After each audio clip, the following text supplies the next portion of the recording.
Hello everyone, welcome back to my channel. So बच्चों, आज की इस वीडियो में हम क्लास 6 के हिंदी सब्जेक्ट से वर्कशीट नंबर 24 करने वाले हैं, जो कि आपके 28 सितंबर की वर्कशीट है। सो चलिए स्टार्ट करते हैं। स्टार्ट करने से पहले सभी बच्चे फटाफट से चैनल को सब्सक्राइब करके वीडियो को लाइक ज़रूर करिए।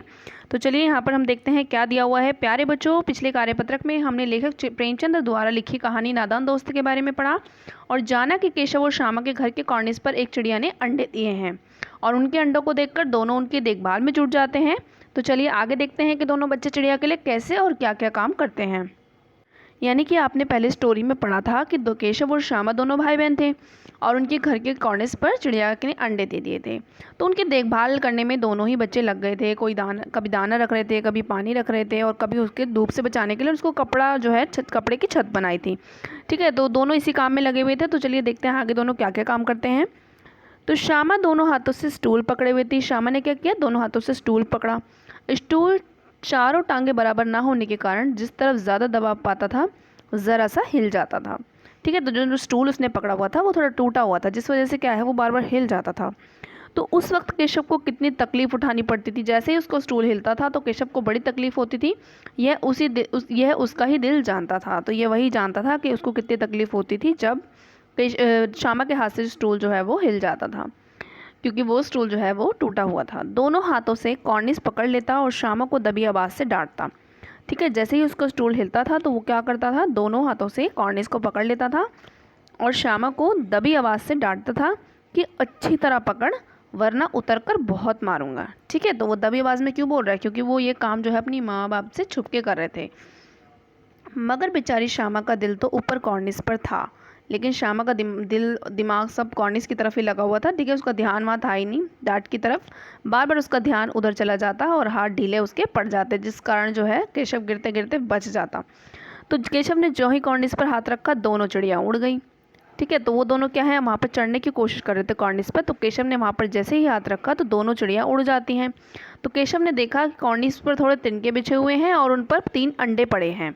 जैसे घोंसले उसने पेड़ों पर देखे थे वैसा कोई घोंसला नहीं। तो उसने देखा कि अंडे ऐसे ही वहाँ पड़े हुए हैं, कोई घोंसला वगैरह नहीं है, बस तिनके वगैरह पड़े हुए हैं। तो श्यामा ने नीचे से पूछा, क्या बच्चे हैं भैया। तो श्यामा ने उससे सवाल किया कि क्या बच्चे हैं भैया। तो केशव बोला 3 अंडे हैं, अभी बच्चे नहीं निकले। ठीक है, तो केशव उसको बताता है देखकर कि 3 अंडे हैं, उसमें से अभी बच्चे नहीं निकले हैं। तो श्यामा बोलती है ज़रा हमें भी दिखा दो भैया कितने बड़े हैं। तो केशव बोलता है दिखा दूंगा, पहले ज़रा चिथड़े ले आ, नीचे बिछा दूँ, बेचारे अंडे तिनकों पर पड़े हैं। ठीक है, तो केशव को लगता है कि वो जो अंडे हैं ना वो ऐसे ही पड़े हैं, घोंसले में नहीं हैं। तो केशव के दिमाग में आइडिया फिर से आता है कि वो थोड़े फटे पुराने कपड़े होते हैं ना चिथड़े, उनको लेकर आएगा और नीचे बिछा दे, जिससे कि क्या है तिनके अंडों पर पड़े हुए हैं तो वो कपड़ों पर आराम से सेट होकर बैठ जाए। तो ये जो है केशव के मन में आइडिया आता है। चलिए अब इसके क्वेश्चन आंसर्स करते हैं। तो प्रश्न 1 दिया हुआ है कि श्यामा के पकड़ने के बावजूद भी स्टूल जो है वो क्यों हिल जाता था। तो स्टूल की चारों टांगे बराबर ना होने के कारण जिस तरफ दबाव पड़ता स्टूल थोड़ा हिल जाता था, क्योंकि जो है चारों टांगे बराबर नहीं थी, स्टूल की एक टांग जो है वो थोड़ी टूटी हुई थी।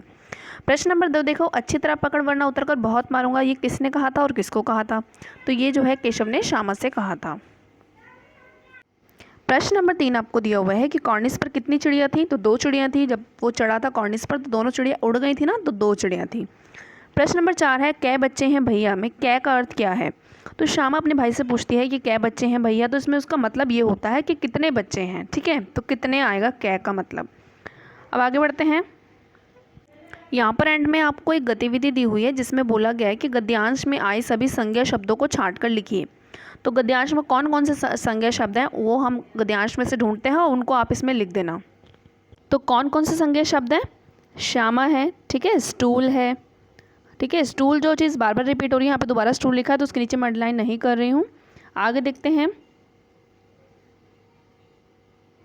तो इस तरीके से आपको कॉर्निस, चिड़िया, केशव, घोंसला, अंडे और तिनके, ये कुछ संज्ञा शब्द हैं जो उसको इन शब्दों को आपने उस एक्टिविटी में, उस गतिविधि में आपको लिख देना है।